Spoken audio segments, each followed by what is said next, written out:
at High Falls in Philmont, New York.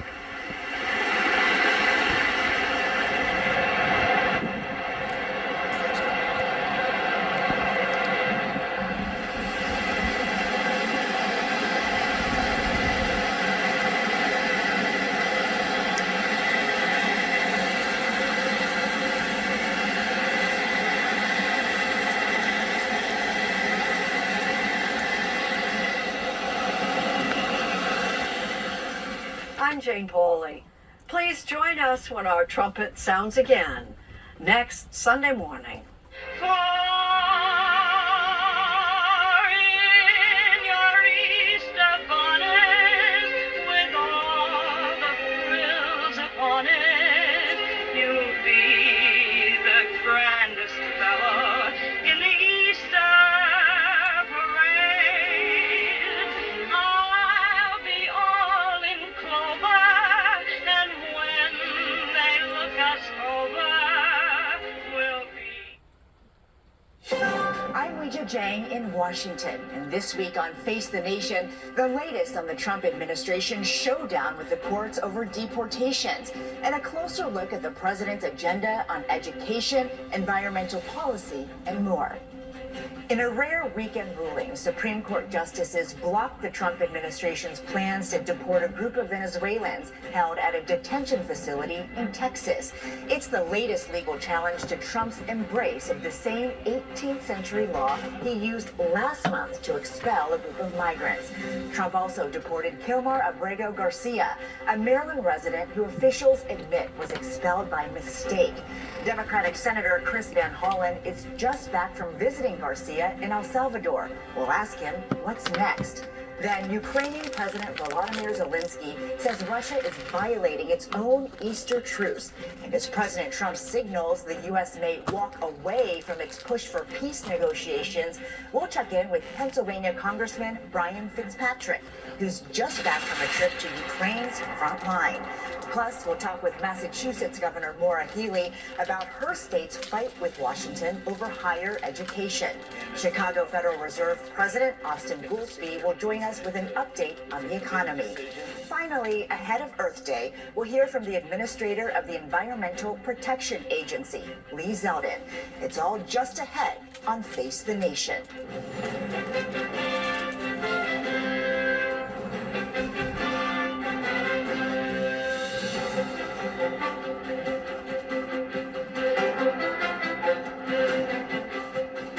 Good morning and welcome to Face the Nation. Margaret is off. We want to get right to the latest on the Trump administration's standoff with the courts over deportation flights. CBS News immigration reporter Camilo Montoya Galvez is here to explain. Good morning, Camilo.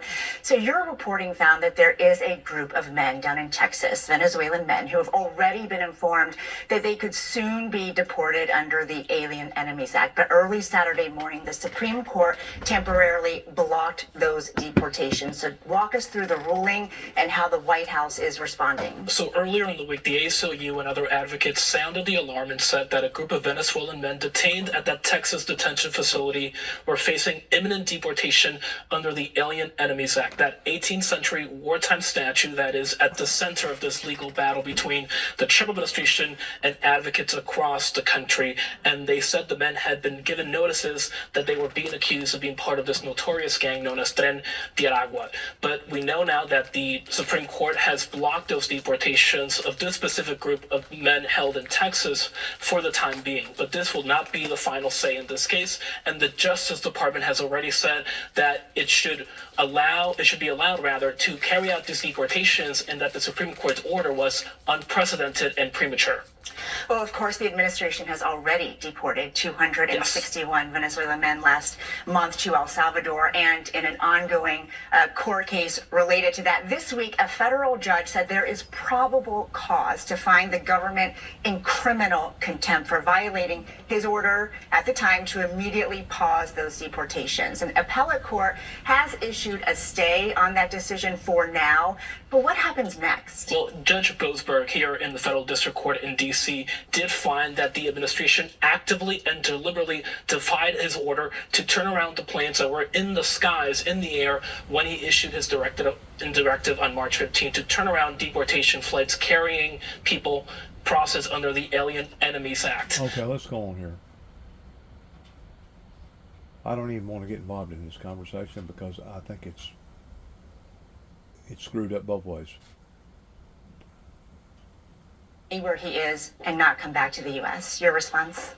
Well, it's good to be with you. And his case is, of course, separate than the case of the Venezuelans that you were talking about earlier. Yes. And in Abrego Garcia's case, the Trump administration admitted in federal court that he'd been wrongfully abducted and sent to a prison in El Salvador. But rather than fixing the problem, as the Supreme Court has said, in terms of his need to use their efforts to facilitate his release, they reprimanded the lawyer who made that case. So they need to bring him home. Now, with respect to these other facts, I say put up or shut up in court. As you just heard in your last conversation, they have not done that. And I do want to just read one sentence from the federal district court, who said, and I quote, that the administration has presented no evidence linking Abrego Garcia to MS-13 or to any other terrorist activity, unquote. Go to court, stop tweeting, and put up or shut up in front of the judges. You bring that up because that is why the administration says that they have deported Abrego Garcia. And you have previously said that when you talked to him, he was not informed about why he was deported or detained. Did you tell him why the administration says they did what they did?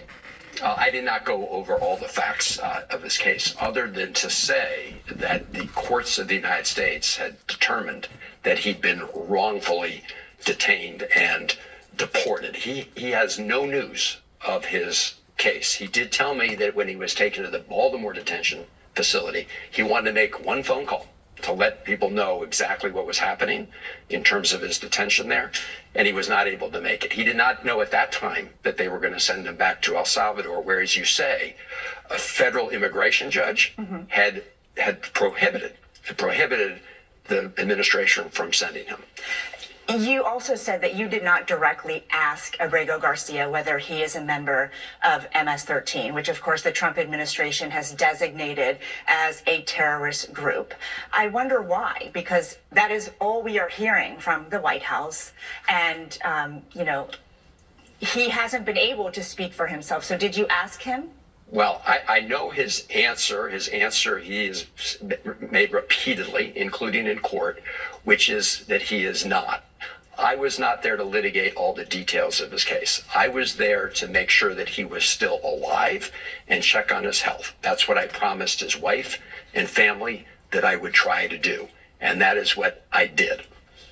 Since he was deported, there have been a lot of questions about his welfare and where exactly he is. And you broke the news that he is no longer at CCOT, the maximum security prison, but rather transferred. Do you know why he was transferred and how long he'll stay at this less restrictive prison? I don't know why he was transferred. I mean, CCOT was a traumatizing experience, as was being sort of abducted from the United States illegally without. Anytime you go to jail is an experience, and most of the time it's bad ones.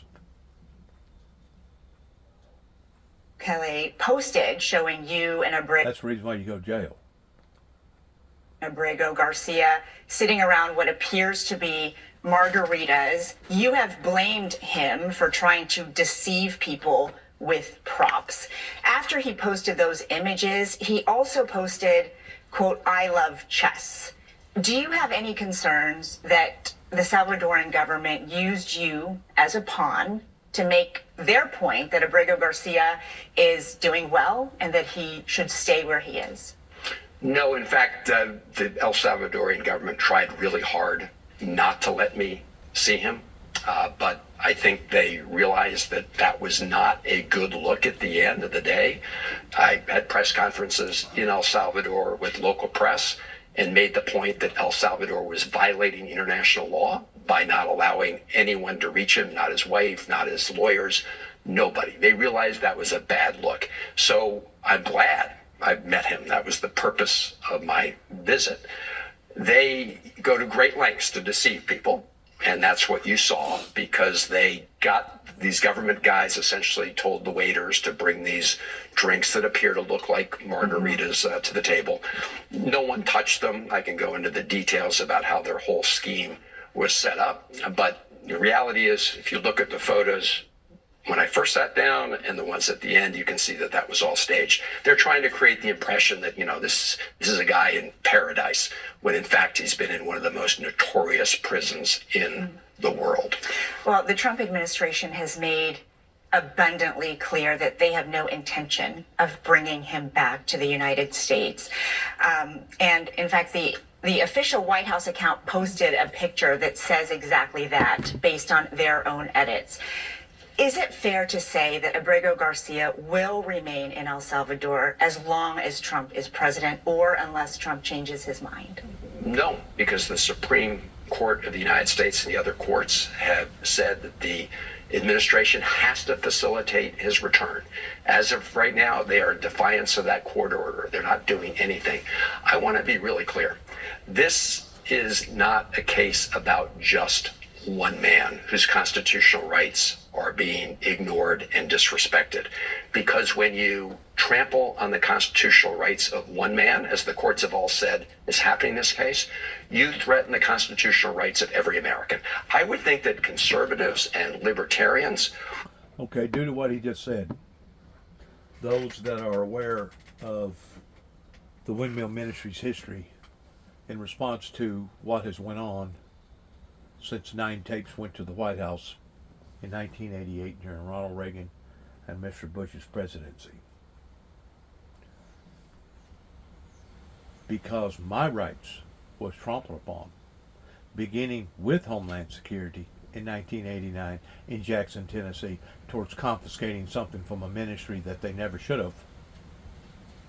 Can people not identify that this is the very area where America went, especially our government, went to the far left versus the far right in basically violating a ministry's rights? People by and large, most of the time, not all the time, are kind of like sheep led to the slaughter. They're kind of blind. But whenever you've had these occurrences happen to you personally, that I can prove without a shadow of a doubt in what various government institutions, beginning with Homeland Security, has done in the past 30 plus years, proof is in the pudding, my friends.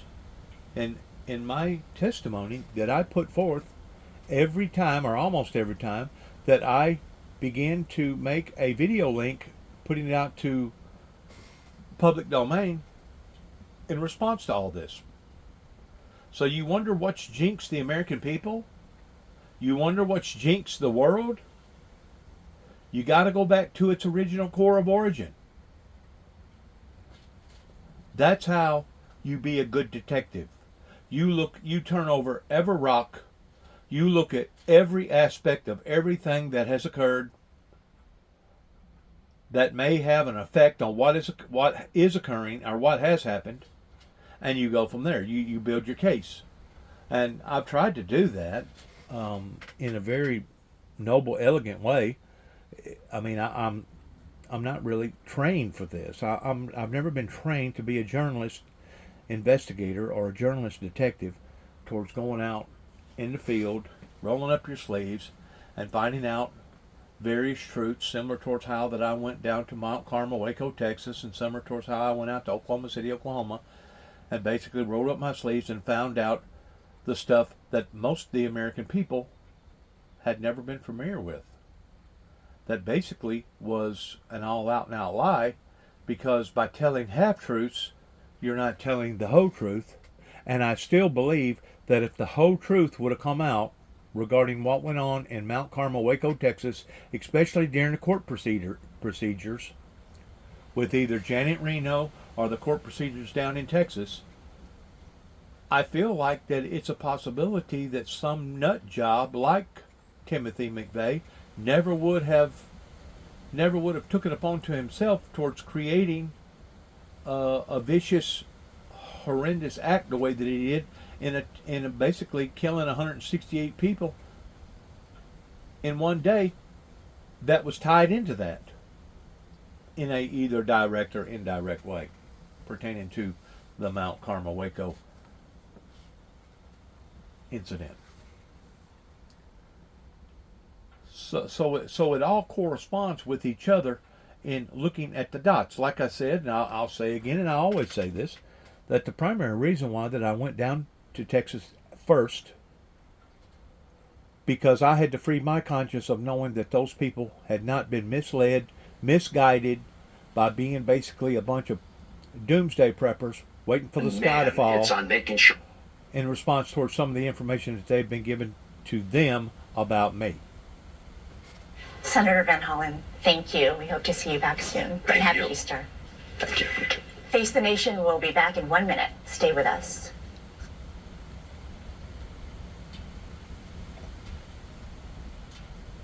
Down with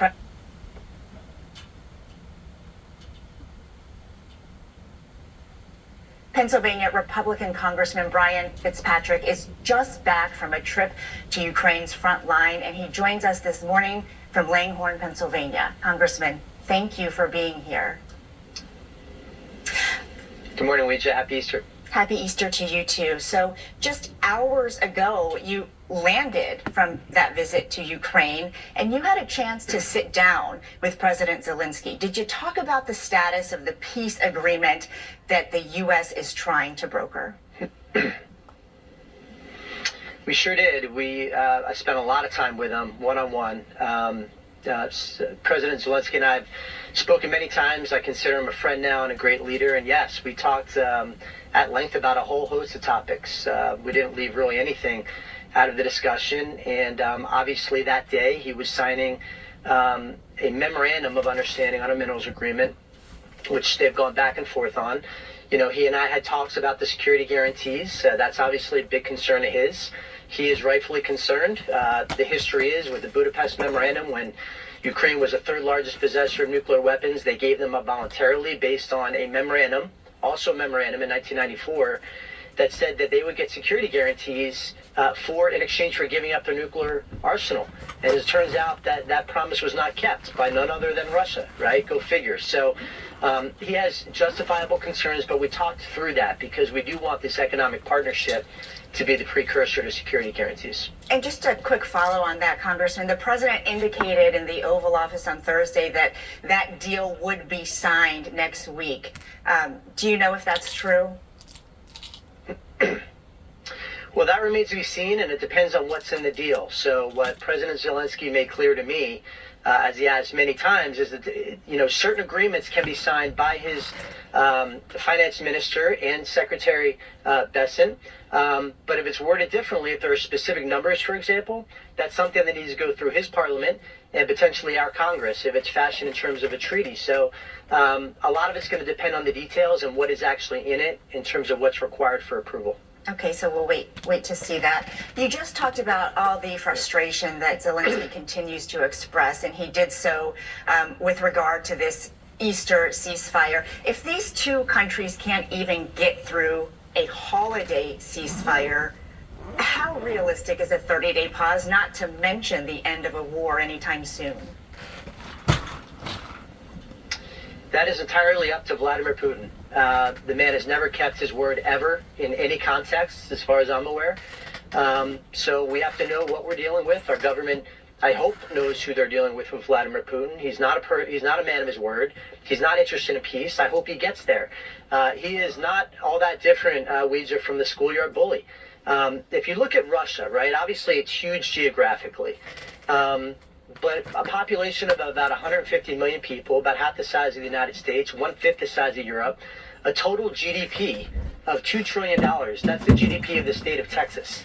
So they are large, but they're weak, and they're proving that weakness by the fact that they can't even successfully prosecute a war against a much weaker neighbor. So we got to stop, being fearful or bowing down to Russia. We need to stand up to Russia. We need to defend Ukraine, support Ukraine, and if it's done the right way, this will end positively. It's all about peace through strength. There's peace through strength, and there's war through weakness. There's no magical third option. Exactly. President Trump and Secretary of State Rubio have said that the U.S. has to figure out if a deal is doable in a matter of days or just move on. And on Friday, I asked President Trump about this fresh sense of urgency. Here's what he said. What do you need to see from both sides in order to keep negotiations going? What do you want to see from Russia and Ukraine? I have to see. My whole life has been one big negotiation, and I know when people are playing us, and I know when they're not, and I have to see an enthusiasm to want to end it. How much of this demand, Congressman, for enthusiasm do you think is a direct message to Russia, and how much time do these two sides have to get something done?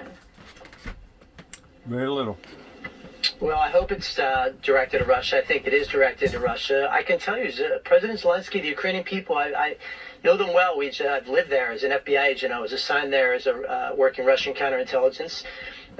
They want peace. They're a peaceful nation. They're democratically elected officials, including President Zelensky. They want peace. They did not ask for this invasion. They did not provoke this invasion. They were invaded by Vladimir Putin, who had been telegraphing this punch for years.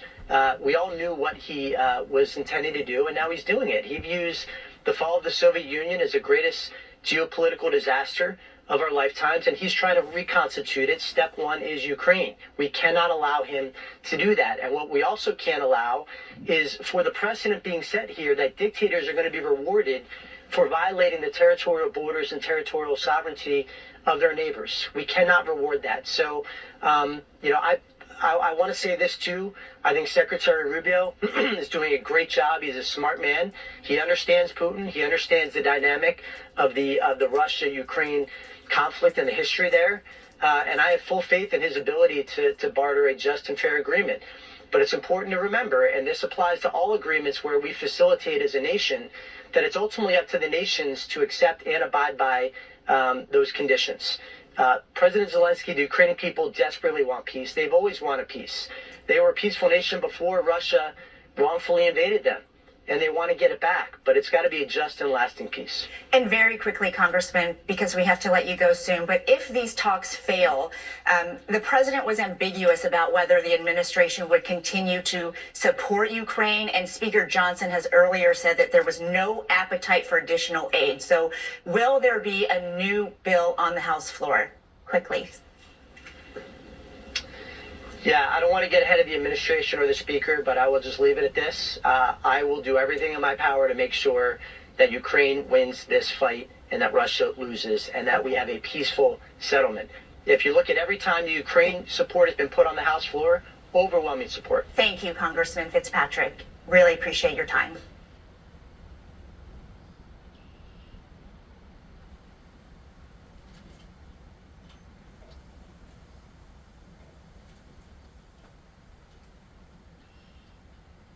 You.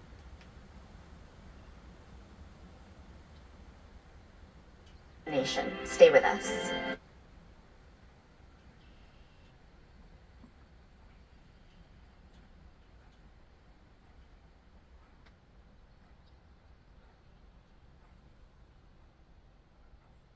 Republican Representative Marjorie Taylor Greene's town hall had flashes of WrestleMania.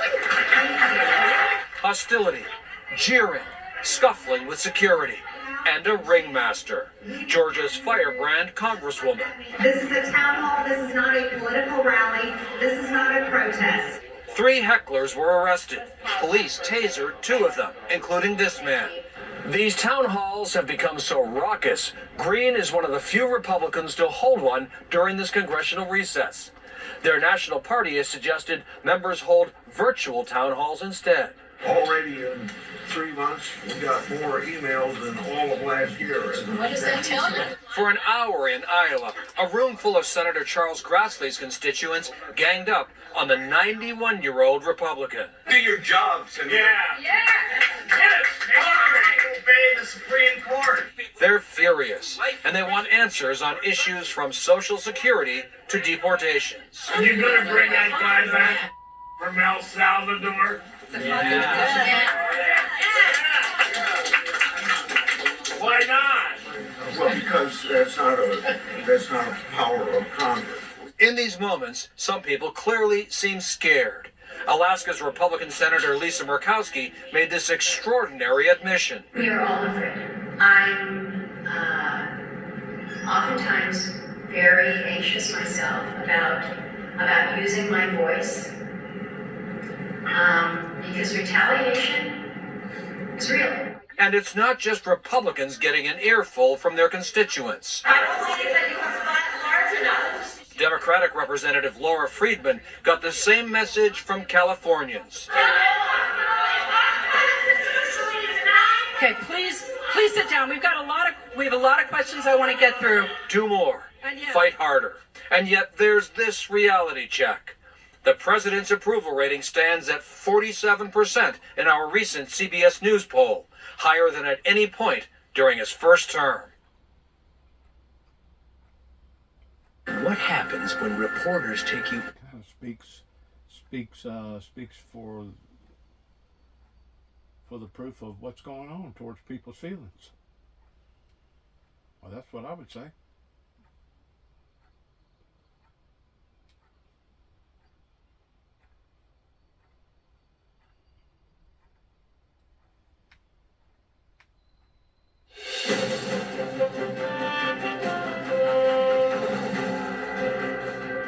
Welcome back to Face the Nation. We turn now to Environmental Protection Agency Administrator Lee Zeldin. Administrator Zeldin, thank you so much for spending some of your morning with us. I want to start with what your office called the most momentous day in the history of the EPA, and that is when the EPA announced 31 deregulatory actions just last month. That's a long list, but some of the things that stood out are you're reconsidering regulations on power plants, on mercury and air toxic standards that target coal-fired power plants, and on wastewater regulations for the development of oil and gas. The mission statement of the EPA is to protect human health and the environment. Can you assure the American public that all this deregulation is not going to have an adverse impact on people and the environment? Absolutely. We have to both protect the environment and grow the economy. It's what the American people demanding. They're demanding of us. They want us to make sure that we're applying common sense. Over the course of the last couple of years of the Biden administration, there were a lot of regulations that were brought over the finish line that were targeting entire industries. And when the American public went to vote last November, they were talking about economic concerns about struggling to make ends meet. That includes the cost of being able to heat their home, the choice of whether or not to be able to heat their home or fill up their fridge with groceries or afford prescription medication, the ability to get jobs. What we've also heard are the costs of compliance, which amount into the trillions, and what that does to the American economy as well. So going into this process, I don't prejudge outcomes. I'm not allowed to under the Administrative Procedures Act. We will have a process that includes public comment, and we would encourage the public to weigh in when they have that opportunity.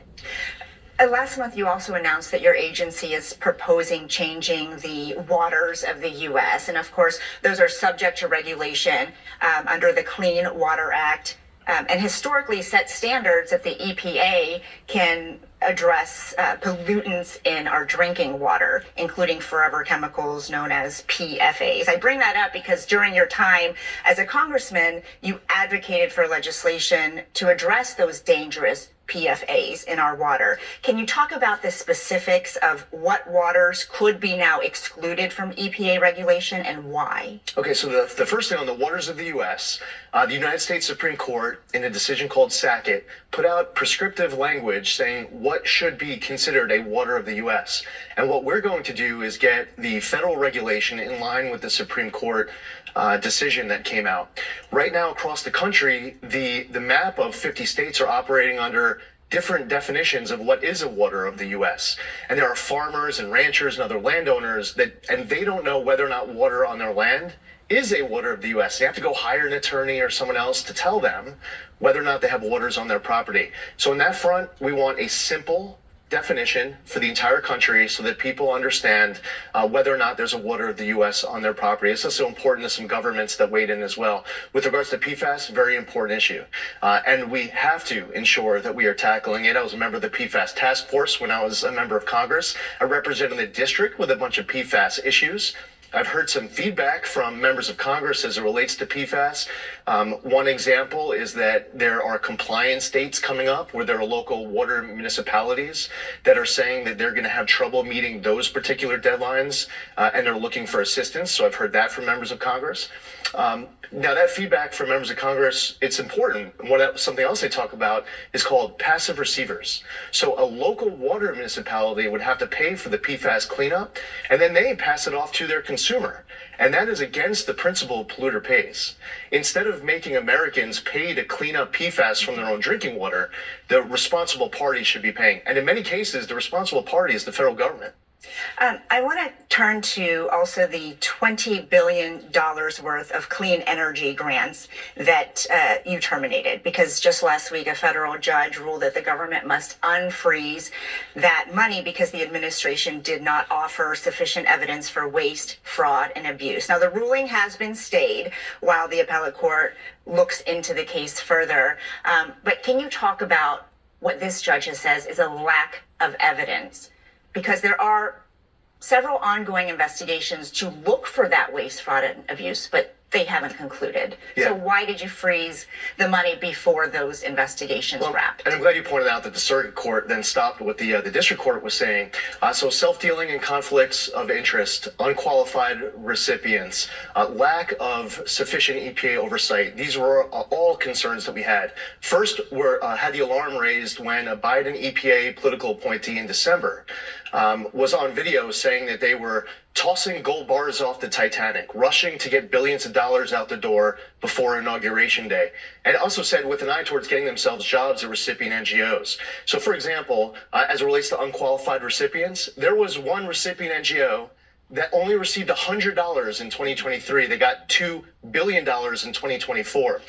They also have in their grant agreement requirement to complete a training in 90 days called How to Develop a Budget.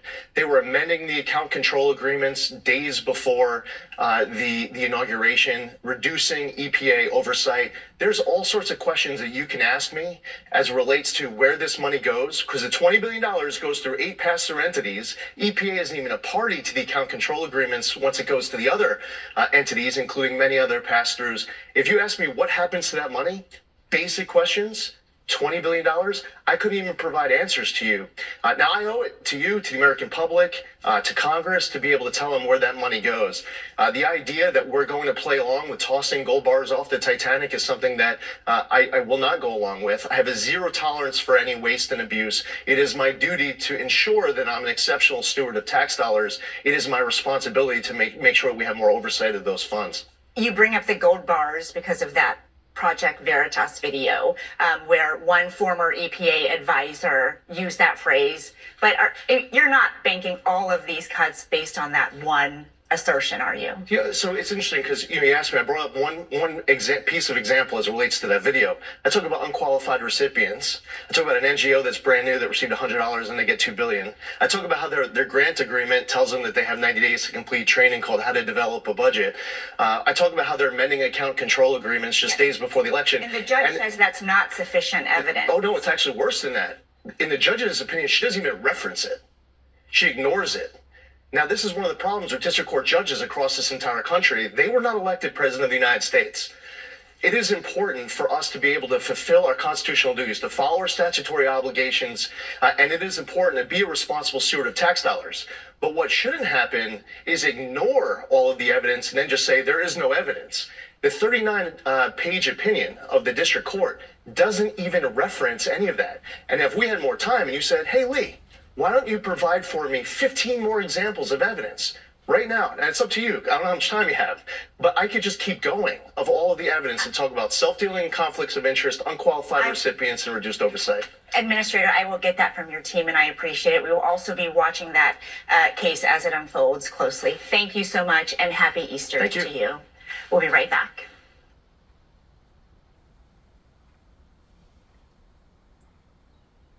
rejected some of the administration's demands in order to keep that money flowing. We saw the impact was swift, everything from research to staffing. And I wonder, is the university going to be able to withstand this funding freeze? Well, here's what's happening on the ground as a result of those actions. And really, let's go back 6 weeks when the first cuts were announced for NIH funding.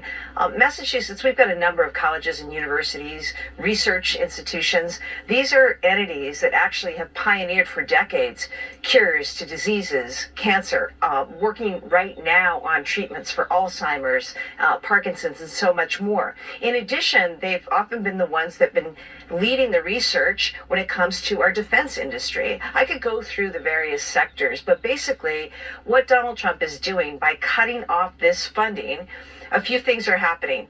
Research labs are shutting down. Scientists and researchers are leaving the United States and going to other countries to do their work. And essentially, Donald Trump is giving away intellectual assets. The other thing that's happening real time right now, and it's incredibly sad, Weisha, I was in a hospital here just the other week, and this is a hospital, Boston Children's, where some of the sickest kids in the country go for care.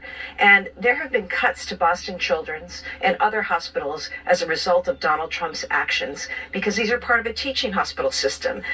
These cuts to universities have significant ripple effects because they result in people being laid off, scientists being laid off, doctors being laid off, clinical trials for things like cancer treatments have been shut down, and this is really bad. It's bad for patients, it's bad for science, and it's really bad for American competitiveness. As governor, I want Massachusetts soaring, I want America soaring, and what Donald Trump is doing is basically saying to China and other countries, come to the United States, take our scientists, take our researchers, and that's what's happening. And it's terrible. On top of what he's done to the economy and just dismantling and wrecking the economy right now, I'm working hard every day to lower costs in my state, cut taxes, build more housing, and Donald Trump is just making life more expensive for all of us, making life harder for all of us. And by coming after colleges and universities, Weisha, this is really going to have an impact on American competitiveness. There's a reason this country has led the world, remember, and it's because we've invested in science and innovation for decades. Has Harvard asked your state for any support? There's no way a state can begin to make up for the cuts to federal funding.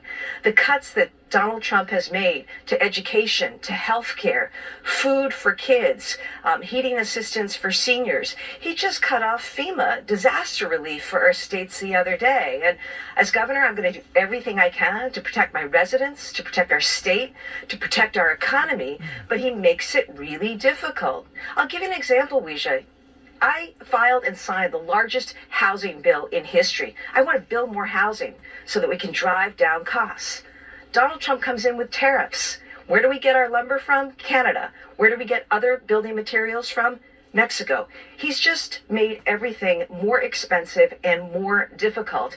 And states will do the best they can. Governors like myself will do the best that we can. But there's no way that states can begin to make up for or course correct these failings by the President of the United States and his administration when it comes to managing the economy. Well, President Trump is also calling for Harvard to lose its tax-exempt status, and CBS News has confirmed that the IRS is considering at least rescinding it. Are you aware of any evidence that the university has done anything to merit that? Absolutely not. It's outrageous. But it's part of this continued playbook that Donald Trump has been using, which is to silence critics, right? First he went after the law firms, then he went after companies, then he went after everyday Americans. Now he's going after colleges and universities, using any and all tactics to try to shut them down, to silence them. That's what Donald Trump is about. There's no merit to any of this. And of course, it's illegal. You can't do that as president of the United States, and that will get tested in court. Of course, Donald Trump right now is ignoring court orders, which is another issue, but there's absolutely no basis. And, you know, what he is saying in doing that is he's saying to every not-for-profit out there, not just colleges and universities, but think of all the organizations out there that are nonprofits in your community, right? Supporting your Little League, supporting seniors, any number of organizations, tens of thousands across the United States. Donald Trump is saying, I can take that away from you right now because I'm president and I have that power. He does not have that power. And there is not only is there no legal basis for what he is trying to do, it doesn't make any sense whatsoever. And Governor, I want to ask you about a Tufts student, Rumesa Ozturk, who was detained in your state by plainclothes officers late last month. Right now, she's being held at a detention facility in Louisiana and has not been charged with any crimes. Late on Friday, a judge ordered ICE to move her to Vermont by May 1st so she can attend the district court proceedings over her detention. Have you talked to her family or lawyers, and is there anything your state can do to support her right now? Well, this is a very troubling matter because this woman is a Fulbright scholar. She's getting her PhD in child development. She has no criminal record or history. It appears she was one of many signers of an op-ed in a college newspaper.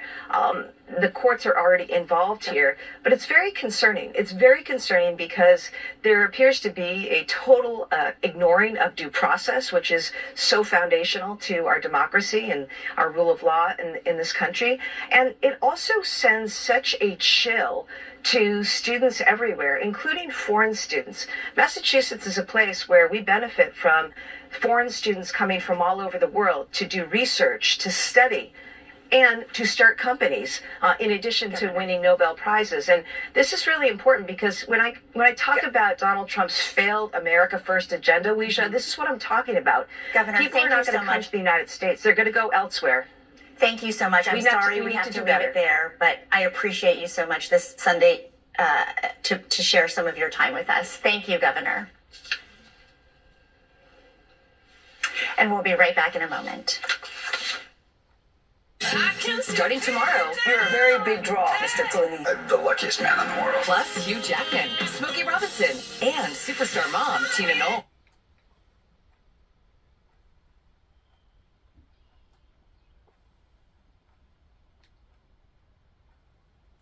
Company.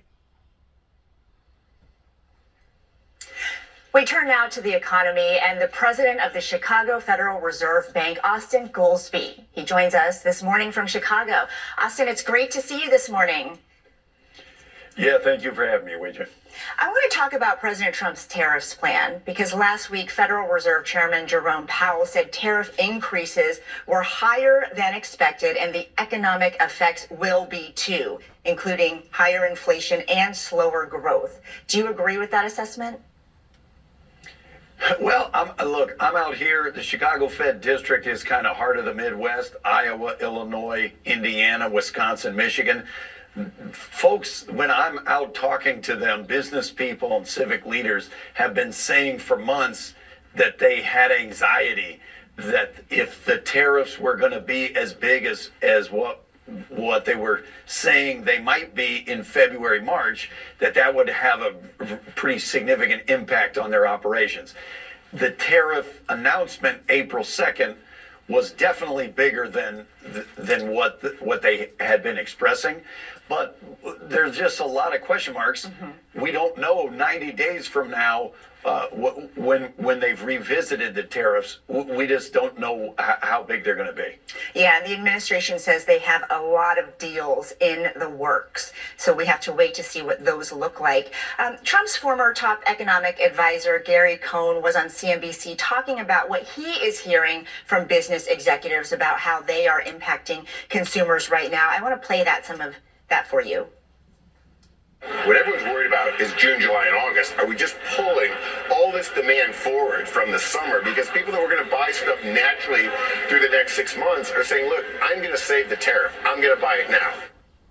So he's talking about people trying to get ahead of the tariffs in case no deals are reached, in case those high numbers do get put into effect. So I wonder if you're hearing the same from your contacts in Chicago, that people are trying to rush out there to buy, and how does that impact your outlook for the economy?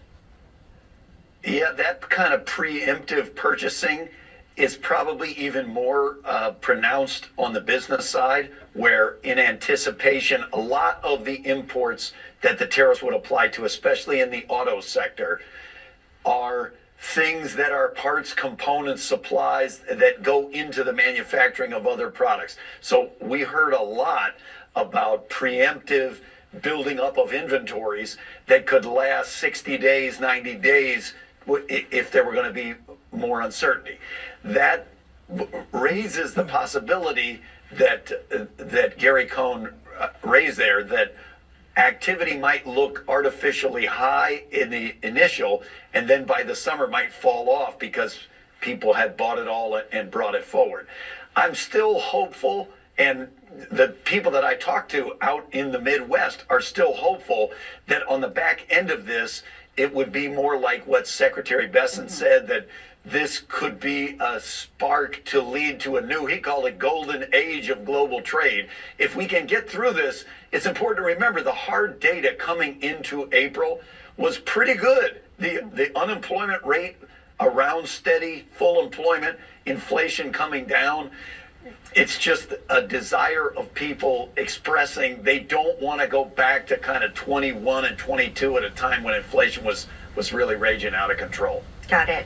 I do want to go back to Jay Powell's remarks about the impact of tariffs, or potential impact, because they prompted President Trump to lash out by declaring Powell's termination cannot come fast enough. Here's what the president said when reporters pressed if he has the power to remove Powell. I'm not happy with him. I let him know it, and if I want him out, he'll be out of there real fast, believe me. Now, Austin, I know the Fed does not wade into politics, and I'm not going to ask you to do that, but I wonder if statements like this undermine or complicate your job as an apolitical institution. Look, I'm glad you didn't ask me for legal advice, because I'm an econ PhD. Don't ever ask legal advice from somebody like me. I would say monetary independence. Before I was ever at the Fed, I was a research economist at the University of Chicago. There's virtual unanimity among economists that monetary independence from political interference, that the Fed or any central bank be able to do the job that it needs to do, is really important. And they came to that not as a theory, but just by looking around the world at places where they don't have monetary independence.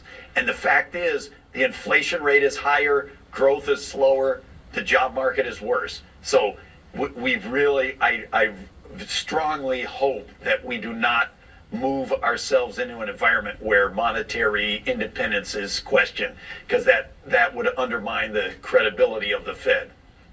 All right, Austin, thank you so much for your time, and happy Easter to you. Yeah, happy Easter. Great to see you, Ouija. We'll be right back.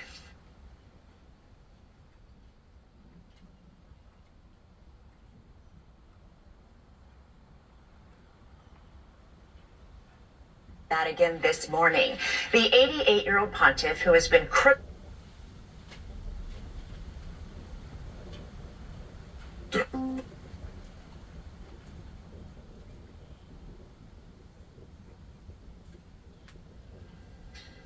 Vice President J.D. Vance, a practicing Catholic, met and exchanged gifts with Pope Francis at the Vatican this morning.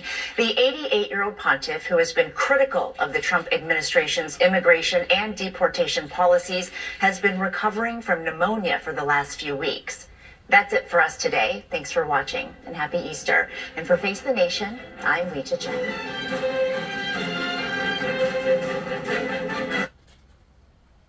She done a good job. Not as good as Margaret. Not as good as Margaret, but she done a good job.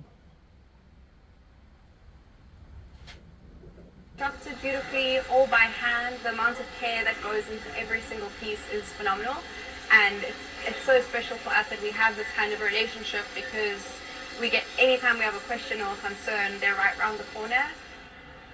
that it's not the same production process where you email a tech pack and in 3 months' time a production arrives. We are there every other day, having tea and coffee, trying to problem solve. We have things like water restrictions, power supply issues, and it requires a lot of tenacity and understanding and problem solving. And I think that's why there's just this resilience coming out of the city, because there's kind of no alternative.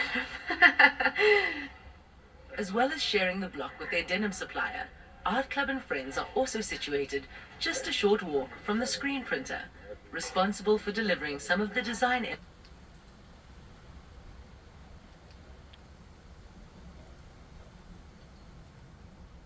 I'm finally.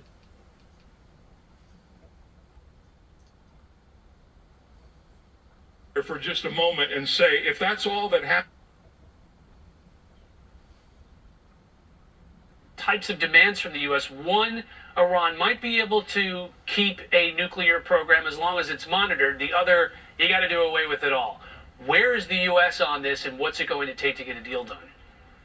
Look, there are a lot of concerns by Iranians who are opposed to this regime and others around the world who are aware of what this regime is capable of where the administration is going. You identified exactly the issue. At one point, negotiator Steve Witkoff said we'd be willing to allow the regime to have a certain amount of enrichment of uranium, which leads to a nuclear weapon, but a certain amount we would allow them. And afterwards, when there were protests and opposition and criticism, he said, no, we want dismantlement. Look, let's recognize the simple truth that this regime is a fanatical Islamist regime, which is not negotiating for peace. They're negotiating to buy time. The regime has never been weaker. The people are impoverished. 60% of the people are living below the poverty line.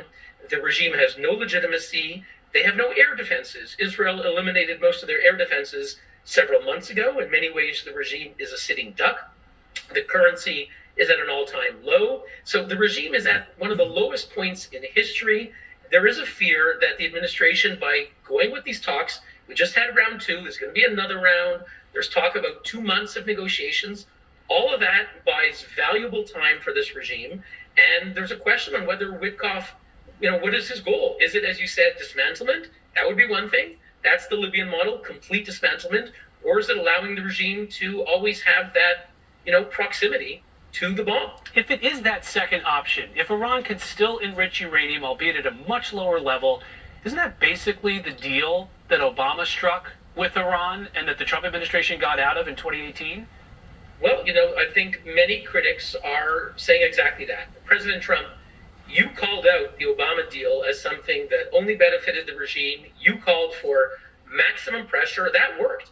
The maximum pressure in the Trump first term worked. The only regime that these fanatical mullahs, they really do believe America is the great Satan. They believe Israel is the great Satan. They've spent billions of dollars of their people's money. This is a very impoverished population because billions of dollars were sent to terrorist groups, Hezbollah, Hamas, the Houthis, Shiite militias in Syria, the Syrian regime, Shiite militias in Iraq. This is a regime that wants to destroy, dominate, terrorize their neighbors, including Israel. They hate America. This is their DNA. This is what Ayatollah Khomeini was there for. And Trump called them out, gave them maximum pressure when they felt the hurt. Economic pressure, diplomatic pressure, strategic pressure, they responded. And there's a fear that we're getting Obama 2.0. And is that what President Trump is signing up for? I don't think that's what President Trump wants. And I think he has to recognize, I think he understands it, that this regime understands pressure only. And let's be honest, any deal, certainly if it's a weak deal, is a lifeline to this regime. It gives them huge amounts of legitimacy. So let's be wary of negotiations that are only benefiting the regime. Well, round three comes up in just a week. Hello, Neuer. Thanks so much for your perspective. Very much appreciated. Thank you. Severe storms, deadly flooding striking Texas and Oklahoma this holiday weekend. Where the severe weather is headed, coming up next. Okay, everyone. Our mission is to provide complete, balanced nutrition.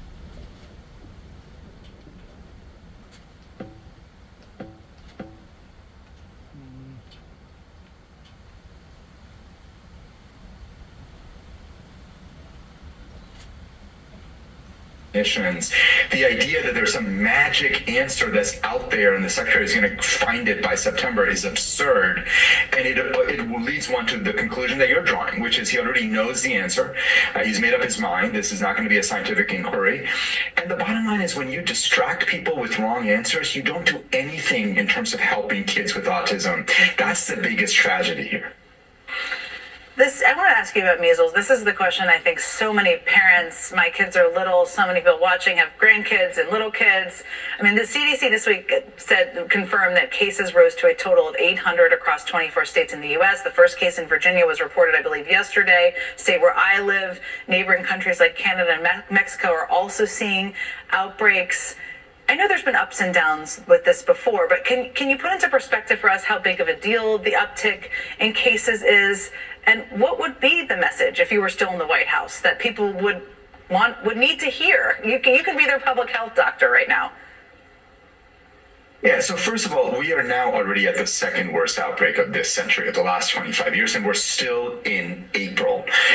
We are going to surpass the worst year, which is 2019, probably in the next month or two. This is going to end up becoming the biggest outbreak of the last 25 years. This is not random. It's not coincidental. It is happening both because of bad messaging that's been going on for a long time and now an HHS that is not leaning in. The message is very simple. We have this incredibly safe, very well studied, highly effective vaccine. It prevents measles. Every single person should be getting it. Every single child should be getting it. And any message other than that, stuff about vitamin A and cod liver oil, it's all a distraction from the one message that matters, which is parents need to get their kids vaccinated. Important for people to hear. Before I let you go, and this is maybe a harder, broad one, but I mean, they've been in office 3 months now. There's obviously been a lot of damage done in a lot of areas, in my view, but just how are you thinking about it in terms of the damage that's being done to our country's health system, research, fear of vaccines, wherever you want to go with it, but how do you think about it in terms of your biggest concerns? Yeah, you know, Jen, I think you and I both would agree that our government could always be more efficient. There are changes that could be made. But what these guys are doing is taking kind of a broadside to the health infrastructure of our country, largely cutting programs in prevention, cutting programs in chronic disease prevention, smoking, HIV. It is going to be very hard to recover from that. Even if we restore that funding, we're going to lose expertise. Americans are going to be hurt by this. The effects are going to be long-term. Dr. Jha, thank you so much. Thank you for all the work you continue to do informing people out there. I really appreciate you joining me. I've got one more thing to tell you about before we go today. We're back after a very quick break. My moderate to severe Crohn's symptoms kept...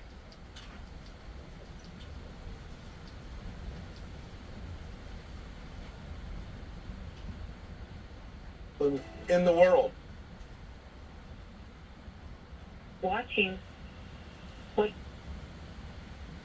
and this is reflected in Genesis, is on the one hand we're negotiating, but in the process of negotiating, like you, Henry, with the Soviets, we're also informing them of what we're doing. We're educating them, and we want them to be behind.